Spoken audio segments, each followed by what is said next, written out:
Dear students, viewers and the subscribers, welcome to the IAS Mentor.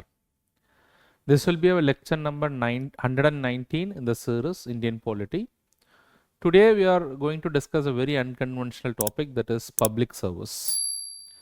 So before I discuss that particular topic, in addition to the Indian Polity Series, I have already started making a series on current affairs for the subject Indian Polity.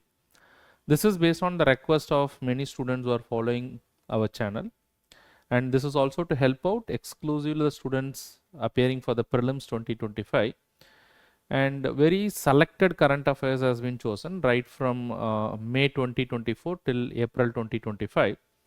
Around 50 topics approximately has been chosen, and a very short series has been done.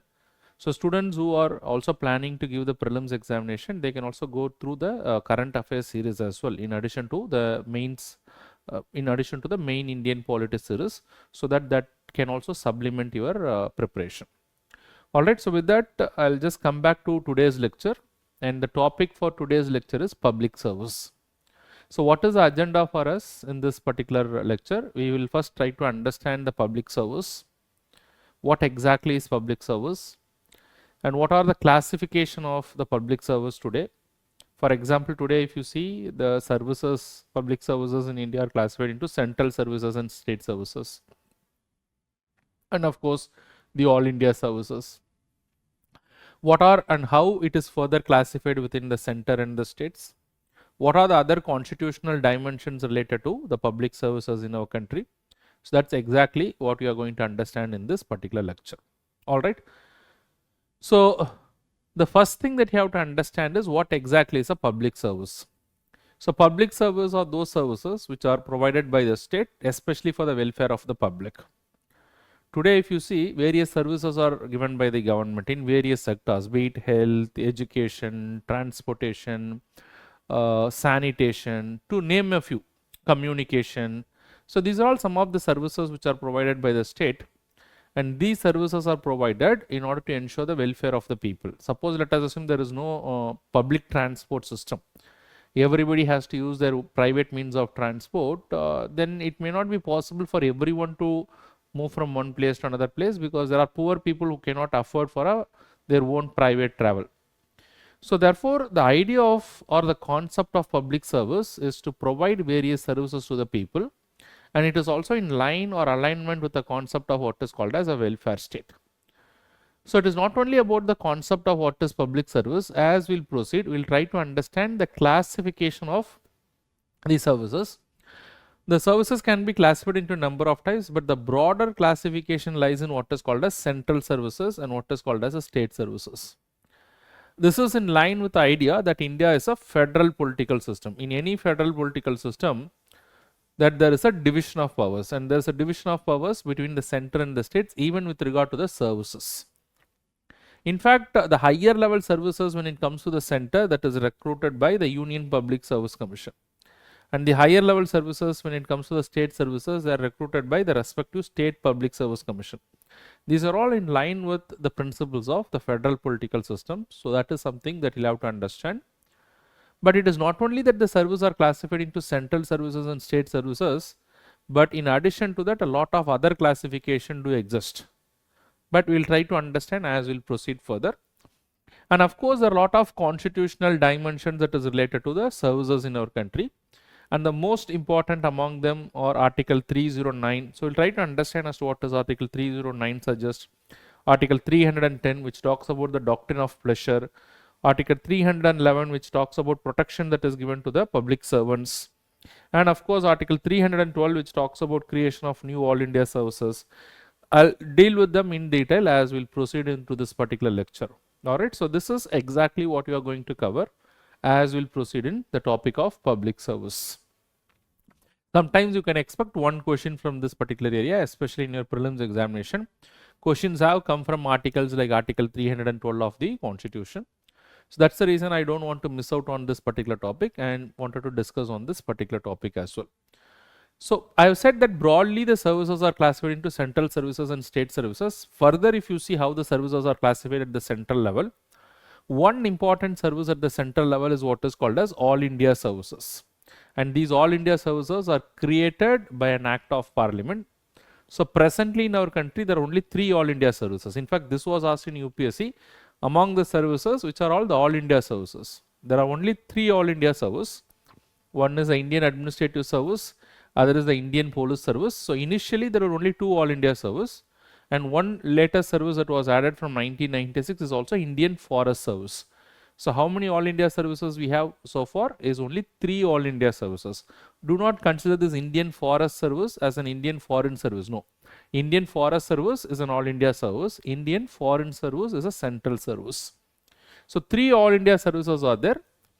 Is it possible to create more all India services in the future? Already there is a demand to create all India services in the form of what is called as an all India judicial service, all India educational service, all India health service. These are all demand that is there, but can they be created in addition to what we already have in the future? Yes, they can be created. There is no doubt in that.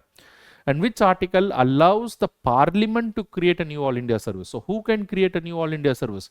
It is only the parliament who can create a new all India service by a law. And that power is given to the parliament by virtue of article 312 of the constitution. But however, please understand, though an all India services can be created by an act of parliament, the parliament can do so. The parliament can enact a law, and the parliament can do so only on the basis of a resolution that is passed by the Rajya Sabha. So who is having the power to pass a resolution and empower the parliament to create a new all India service? It is the Rajya Sabha that has got the power. So the Rajya Sabha under article 312 of the constitution has to pass a resolution approving that yes, we don't have any problem with creating a new all India service. And that resolution has to be passed by what is called a special majority. And only a resolution passed by special majority by the Rajya Sabha, then the parliament can make a law like creating any other, like enacting any other ordinary legislation. But the first step is Rajya Sabha has to pass a resolution by special majority. And what is the special majority? The special majority is not less than 2/3 of the members present and voting has to give the approval. Not less than 2/3 of the members present and voting. This is the special majority. If not less than 2/3 of the members present and voting or in favor of creating a new all India service, and to that extent when a resolution is passed by the Rajya Sabha, then based on the resolution a bill can be introduced in either houses of the parliament. Suppose if it is introduced in the Rajya Sabha, it has to be passed in the Rajya Sabha, then it goes to Lok Sabha, get passed in the Lok Sabha, then it goes to the president for his assent. So that is how the new all India services is created. So can it be created? Yes. And who is authority? The parliament is authority, but based on the resolution that is passed by Rajya Sabha. But now the question is why this power has been given to the Rajya Sabha to pass a resolution. This power has been given to the Rajya Sabha for creating a new all India service, to pass a resolution to create a new all India service, because if at all a new all India service is created, whenever a new all India service is created, try to keep this in your mind, that the all India services, there is a criticism that it goes against the federal provisions. Because one peculiar character of this all India services, the all India service officers are recruited by the UPSC, the central recruiting agency, appointed by the union government, by the President of India. It is the union government which has got the complete disciplinary authority over the all India service officers. That means removing from the service or any of the other actions like dismissal can be taken only by the central government. But however, the all India service officers occupy highest position in the states. They are the secretaries at the state level, joint secretaries at the state level, additional secretaries at the state level. So though they occupy highest position at the state level, the state government has no disciplinary authority over them. And who is the disciplinary authority? It is only the center who is the disciplinary authority. So therefore it goes against the provisions of federalism. Because in a truly federal political system, all the government officers working under the state government, they should be under the authority of the state government. And all the officers working in the center, they should be under the authority of the central government. But however, the exception here when it comes to all India services, though appointed by the center, they occupy highest position in the states. And in the state or the state authority does not have any control over these officers. At the maximum, the state government can transfer these officers or suspend these officers. Suspension is not even a punishment. Suspension is only temporary non-allocation of work pending an inquiry. So therefore, try to understand, many of the states have raised voice and concerns about the All India services. In fact, some of the states like Tamil Nadu, Punjab, they have passed resolutions stating that the All India services should be scrapped. In fact, that is the personal opinion of the states. But however, in general, the All India service is considered to be the steel frame of our country.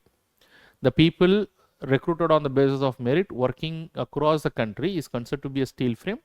So it becomes very easy for them to get transferred here and there and to work with the same spirit throughout the territory of India. And hence All India service is likely to continue, and it is very good that we have got All India services. But however, the members of the Constituent Assembly, why they have given this power to the Rajya Sabha? Because the moment a new All India service is created, it is taking away the powers of the state.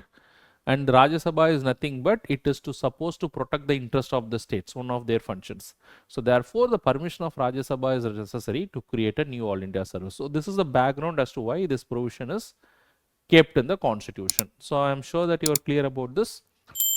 And in fact, for this All India services, what are the cadre controlling authority? For the Indian Administrative Service, it is the Ministry of Personnel and Training. For the Indian Police Service, it's the Ministry of Home Affairs. And for the Indian Forest Service, it is the Ministry of Environment and Trade. Environment is the cadre controlling authority. So these are all some basic information, factual information you may keep in your mind. But the most important thing is, what is the position of the relevant government when it comes to All India service? Just now we discussed as to why the Rajya Sabha has to give the approval. While the center is the recruiting authority and it is also the appointing authority when it comes to the All India service, the state governments have no control over these All India service officers. At the maximum, they can transfer them or they can suspend them. No disciplinary actions can be taken against All India service officers by the state government. It is only the center which can take disciplinary action like dismissal or removal of an All India service officer from their service. Okay. So this is something you'll have to keep it in your mind. But apart from the All India services, we do have other services also. Especially, we have the other form of service, which is the central service. And if you see the central service, they are classified again into Group A, Group B, Group C, Group D services. And further classification of these services is that they are classified into gazetted services and non-gazetted services. Normally, among the central services, all the Group A services are considered to be what is called as gazetted service. And gazetted means it signifies some element of status. It signifies certain element of authority, power and responsibility. So therefore, the person who is appointed to Group A services, they are all notified in the official gazette. Their names are published in the official gazette of Government of India. In the states, they are published in the official gazette of the concerned state government. So it also signifies, once they are gazetted, it also signifies that that position has got significant authority, responsibility and powers. So all the Group A services are gazetted posts. Some of the Group B posts may also be gazetted posts. See, in UPSC, some Group B services are also recruited. They are all gazetted posts. But most of the Group B are non-gazetted and all the Group C and Group D are non-gazetted posts. So this is the basic understanding. It only signifies that whether the person name is published in the official gazette, and not only that, Group A and the gazetted post also signifies a significant amount of power, authority and responsibility associated with that particular post. Same is not the case with the non-gazetted post. So this is something. Some of the examples of gazetted posts include Indian Revenue Service, Indian Foreign Service, Indian Railway Service, Indian Telecom Service, Indian Audit Service, Indian Defence Estate Service. So these are all some of the examples of what is called as Group A gazetted service. And similarly, when you come to the state services, the state services are exclusively under the domain of the state government. The states have complete control over these services. And further, the state services can also be classified into gazetted services and non-gazetted services. All the Group A services are gazetted services, like the Deputy Collector, the DSP. So these are all gazetted services in various states. And then some Group B services may also be gazetted, but again may vary from state to state. But most of the Group B services and all the Group C and Group D services are non-gazetted services. Who is a recruiting authority when it comes to the state government? It is the state public, when it comes to the state service officials, it is a state public service commission for the higher post. And apart from that, who is appointing authority? The state government is the appointing authority and they are also the disciplinary authority. So therefore, they can take action against these officers as well. So these are all some of the basic things that you'll have to keep it in your mind. And there are respective laws to regulate the service conditions of the state services, the central services, the all India services. So how do we get to know all those things? Based on the provisions in the constitution. So we'll try to understand that as well. But before we discuss all those things, is it possible for a person who got recruited in the state service to get into all India services? Yes, that is also possible. As per the All India Services Act, which regulates all India services today in our country, 1/3 of the post in the All India services shall be done by promotions, promoting people from the state services to the All India services. So, for example, in a year, if there are 100 vacancies to the post of IAS, out of this, 2/3 shall be directly recruited at the time of recruitment. 2/3 shall be through direct recruitment, and this direct recruitment is done by the Union Public Service Commission. But 1/3 recruitment shall be done through what is called as promotions. That is, people from the state service get elevated to the IAS cadre. So this is mainly to motivate the people in the state service to perform better jobs. So this is how the recruitment is done when it comes to the All India services. So students who are preparing for the state service examination, keep this in your mind. Don't think that if you are not able to clear the UPSC, your chance of becoming IAS or IPS is over. No. Even if you get into the higher services in the state service, after few years, 10 to 15 years of service, probably, so I'm not exactly saying there, it may vary, but after few years, there is a possibility if you have a very good track record and if you have proven your integrity in the service, then there's a possibility that you may elevate it from the state service to the All India service. So keep this in your mind. So in life, nothing is ever over. So you will have to keep trying to achieve whatever you want to achieve. All right. So with that, we'll just move forward and we'll try to understand the constitutional provisions related to the public services. There are 4 important constitutional provisions that I want to discuss. One is Article 312 of the Constitution, which I already discussed. Apart from Article 312 of the Constitution, I wanted to discuss Article 309, Article 310 and Article 311 of the Constitution. What is Article 309 of the Constitution is related to? Article 309 of the Constitution states that when it comes to the state services and when it comes to the central services, who has the power to determine their service conditions? When it comes to the central services, the service conditions and the recruitment is to be done by based on the law that is made by the parliament. So the parliament shall have the power to determine the service conditions of the central government employees. And who will have the power to determine the service conditions of the state government employees? The law that is passed by the concerned state legislature. They will have the power to determine their service conditions. Service condition means their salary, allowances, pension rules, leave rules. So these are all to be determined by the law that is made by the parliament and the state legislature. And the law may also impose reasonable restrictions on their fundamental rights also. Now try to understand, the fundamental rights are qualified. So therefore the reasonable restrictions may also be imposed on the government servants with regard to right to form union or the right to freedom of speech and expression. So some form of restrictions can also be applied. So that is also based on the law, it can be done. And then apart from Article 309, the other important article is 310. Article 310 talks about doctrine of pleasure, which means it says all the central government employees, they hold office during the doctrine of or during the pleasure of the president. And all the state government officials, they hold office during the pleasure of the governor.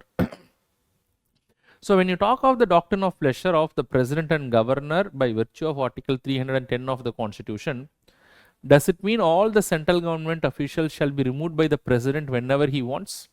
Does it mean all the state government officials shall be removed by the governor whenever he wants? Because it says that they hold office during the pleasure of the president. But the doctrine of pleasure has to be read along with what? Has to be read along with Article 311 of the Constitution. If you just plainly read Article 310 of the Constitution, you will have a misunderstanding that the president can remove or dismiss a central government official at any time, and the governor can remove or dismiss a state government official at any time, but that is not the case. It has to be read in along with Article 311 of the Constitution. So what is Article 311 of the Constitution is saying? Article 311 of the Constitution is making it very clear, whenever the appointing authority, for all the central government officials, the president is appointing authority. For all the state government officials, the governor is the appointing authority. Article 311 of the Constitution is saying two conditions. First of all, no person below the appointing authority can dismiss or remove someone from the service. That means if the president is appointing authority, only the president has the power to remove or dismiss that particular person. If the governor is appointing authority, then only the governor has authority to or remove or dismiss that particular person from the service. But apart from that, Article 311 is also saying that no person shall be removed from his office except by the appointing authority. First condition. Even the appointing authority cannot remove that person arbitrarily. Even if the appointing authority wanted to remove the person, it can be done only after giving a reasonable opportunity for that particular person to explain his case. That means a proper enquiry has to be done, and after the enquiry, the finding has to be proved, and if the findings are adverse against the civil servant, then only the civil servant can be removed even by the appointing authority. So if you read Article 310 and Article 311, while Article 310 talks about doctrine of pleasure, but this pleasure will come into existence only after a particular enquiry has been conducted, and through the enquiry it is found that the individual has done the mistake, and then only the person can be dismissed or removed from the service by the appointing authority. So that is the kind of protection that is given to the civil servants under the Constitution. So therefore, try to understand this particular lecture. We have understood as to what is public service, and in general, what are the broader classification of civil service: central service, state service. Within the central service, you have again all India services and Group A, Group B, Group C, Group D services. This is further classified into gazetted and non-gazetted services. State services classified into gazetted, non-gazetted services. For the central services, the appointing authority is the president. For the all India services, the appointing authority is the president. For the state services, the appointing authority is the governor. For the central services, the recruiting authority, the higher level officers, the recruiting authority is UPSC. For the state service, the higher level authorities are recruited by the State Public Service Commission. Among the all India services, 2/3 vacancies are recruited by direct recruitment. 1/3 services or 1/3 of the people get promoted from the state service to the central service. And how do you create a new all India service? By virtue of Article 312 of the Constitution, provided the Rajya Sabha passes a resolution by special majority, and then subsequently the Parliament enacts a law. And apart from Article 312 of the Constitution, there are also certain other constitutional provisions. Article 309 talks about the appointing authority and the service conditions. Article 310 talks about the doctrine of pleasure for the president and the governor. Article 311 talks about the protection that is given to the government officials, be it the state services or the central services, that they can be removed only after given a reasonable opportunity. So these are all the basic understanding you should have with regard to the public services. Probably you can expect a question from this particular area. So with that, we are coming to the end of this particular lecture, but let us try to solve this question, and I would expect you to put the answers in the comment box. Please come here. Consider the following statements. Both the Parliament and the state legislature can create new all India service. Is it the power of the state legislature also? Think about it. Though the state service officials are appointed by the governor, but they can be removed only by the president. The state service officials are appointed by the governor, but will they be removed by the president or the governor? So think about this. The central and the state service officers hold office during the pleasure of the president and the governors respectively. So the central and the state service officers hold office during the pleasure of the president and the governor respectively. It is in relation with the pleasure of doctrine of pleasure. So think and then try to answer this question. How many of the statements given, which of the statements given above? Okay, rather than which, it should be how many of the, so I'm just making a small correction. How many of the statements given above are incorrect? So you can just put your answers in the comment box. All right. So with that, we are coming to the end of this lecture where we discussed about the public service. If you have any questions, you can please reach out to me in case of any concerns, not only related to this particular lecture, but also in general related to your preparation. Anytime you can reach out to me. You can think me as your friend, guide, or a mentor who can help you in clearing this examination. Thank you very much and all the very best.